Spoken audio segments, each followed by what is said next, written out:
Hello అండి, welcome back to our channel. ఇవాళ మన రెసిపీ పొటాటో పులావ్ అండి.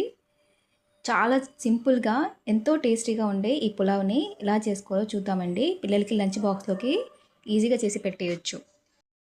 ముందుగా ఒక బిర్యానీ గిన్నెని పెట్టుకోవాలండి. అందులో 1 కప్ ఆయిల్ వేసుకోవాలి.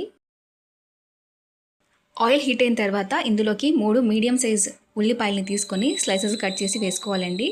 వేసుకున్న తర్వాత మంచిగా బ్రౌన్ కలర్ వచ్చేంత వరకు ఆనియన్స్ని ఫ్రై చేసుకోవాలండి. చేసుకున్న తర్వాత ఇందులో నుంచి మనం కొన్ని ఆనియన్స్ని తీసి పక్కన పెట్టుకోవాలి. ఇవి లాస్ట్లో యూజ్ చేస్తామండి. ఇప్పుడు ఈ మిగిలిన ఆనియన్స్లోకి మనం 3 బిర్యానీ ఆకు, ఒక పెద్ద ఇలాచి, దాల్చిన చెక్క, లవంగాలు, ఇంకా 1 టేబుల్ స్పూన్ జీలకర్రని వేసుకొని 1 table spoon ginger garlic paste వేసుకొని ఇవన్నీ మంచిగా రోస్ట్ అయ్యేంత వరకు ఫ్రై చేసుకోవాలండి. పచ్చివాసన పోయిన తర్వాత ఇప్పుడు ఇందులోకి 3 మీడియం సైజ్ టొమాటోస్ని స్లైసెస్గా కట్ చేసి వేసుకోవాలండి. వేసుకుని ఇవి మంచిగా మగ్గేంత వరకు వీటిని మనం ఫ్రై చేసుకోవాలి. టొమాటోస్ అనేవి మగ్గిపోయాయండి. ఇప్పుడు ఇందులోకి మనం 2 పచ్చిమిర్చిని యాడ్ చేసి కట్ చేసుకున్న పుదీనాని యాడ్ చేస్తున్నానండి. ఇక్కడ కొత్తిమీరని యాడ్ చేయట్లేదు, పుదీనాని మాత్రమే యాడ్ చేస్తున్నాను. పుదీనాని సన్నగా చాప్ చేసి యాడ్ చేసుకొని అది కూడా కొంచెం మగ్గేంత వరకు ఫ్రై చేసుకోవాలి. ఇప్పుడు ఇందులోకి మనం ముందుగా కట్ చేసి పెట్టుకున్న బంగాళదుంపలను యాడ్ చేసుకోవాలండి. 3 పెద్ద సైజ్ బంగాళదుంపల్ని తీసుకొని ఇలాగా పెద్ద పెద్ద ముక్కల్లా కట్ చేసుకోవాలండి. బిర్యానీలోకి ముక్కలు అనేవి పెద్దవే ఉండాలి, లేకపోతే అవి తొందరగా ఉడికిపోయి అన్నంలో కలిసిపోతాయి. ఇప్పుడు ఇందులోకి మనం 1 టేబుల్ స్పూన్ ఉప్పుని వేసుకుంటున్నానండి. ఉప్పు వేసుకున్న తర్వాత బాగా కలుపుకోవాలి. ఇందులోకి మనం స్పైసెస్ యాడ్ చేసుకోవాలండి. గరం మసాలా 1 టేబుల్ స్పూన్, కారం 1 టేబుల్ స్పూన్, ధనియాల పొడి 1 table spoon, biryani masala 1/2 table spoon add చేసుకొని ఇవన్నీ బాగా కలిసేటట్టుగా కలుపుకోవాలండి. 2 మినిట్స్ మనం మంచిగా వీటిని ఫ్రై చేసుకోవాలండి. ఫ్రై చేసుకున్న తర్వాత ఇప్పుడు ఇందులోకి మనం సోంపుని యాడ్ చేసుకోవాలండి.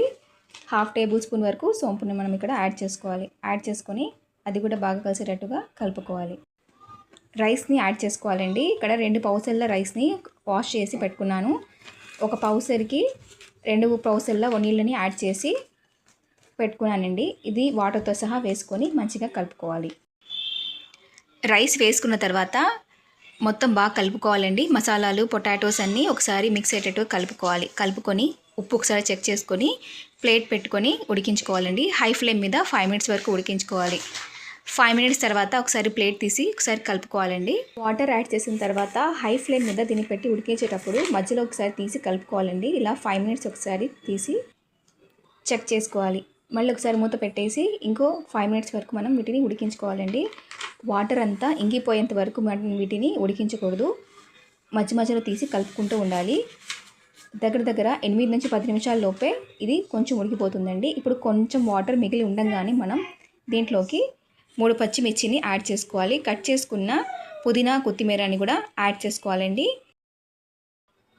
ఇక్కడ నేను ఫుడ్ కలర్ని యాడ్ చేస్తున్నానండి. మీకు వద్దనుకుంటే స్కిప్ చేసేయండి. ఫుడ్ కలర్ యాడ్ చేసుకున్న తర్వాత ఇప్పుడు ఇందులోకి ముందుగా మనం ఫ్రై చేసి పెట్టుకున్న బ్రౌన్ ఆనియన్స్ ఉన్నాయి కదండి, వాటిని కూడా యాడ్ చేసుకోవాలి. యాడ్ చేసుకున్న తర్వాత వీటిని మంచిగా ఒకసారి కలుపుకొని దమ్కి పెట్టుకోవాలండి. మనం ఫుడ్ కలర్ వేసాం కదా, ఆ ఫుడ్ కలర్ కూడా ఒకసారి మొత్తం కలిసేటట్టుగా ఒకేసారి కాకుండా ఇలాగా పొడి పొడిగా ఉండేటట్టుగా కలుపుకోవాలి. వేసిన ఫుడ్ కలర్, బ్రౌన్ ఆనియన్స్ అనేవి కలిసేటట్టుగా కొంచెం కలుపుకోవాలండి. బాగా కలుపుకున్న తర్వాత ఇప్పుడు ప్లేట్ పెట్టేసి ఒక 5 మినిట్స్ వరకు మనం దీన్ని దమ్కి వదిలేయాలండి. 5 మినిట్స్ తర్వాత మనం దీన్ని తీసి స్టవ్ ఆఫ్ చేసుకోవాలి. అంతే అండి, ఎంతో సింపుల్గా చాలా టేస్టీగా ఉండే బంగాళదుంప పులావ్ అయితే రెడీ అయిపోయిందండి. చాలా సింపుల్గా చాలా టేస్టీగా చేసుకోవచ్చు. ఇది మొత్తం 1/2 kg పులావ్ అండి. కరెక్ట్గా మెజర్మెంట్స్ ఫాలో అయితే మీకు కూడా ఎగ్జాక్ట్గా ఇలాగే వస్తుంది. కంపల్సరీగా ఒకసారి ట్రై చేయండి. ఇది పిల్లలకి లంచ్ బాక్స్లో అయినా కానీ లేదా నైట్ టైం డిన్నర్లోకైనా కానీ చేసుకుంటే చాలా బాగుంటుందండి. సింపుల్ రైతాతో మనం దీన్ని సర్వ్ చేసుకోవచ్చు.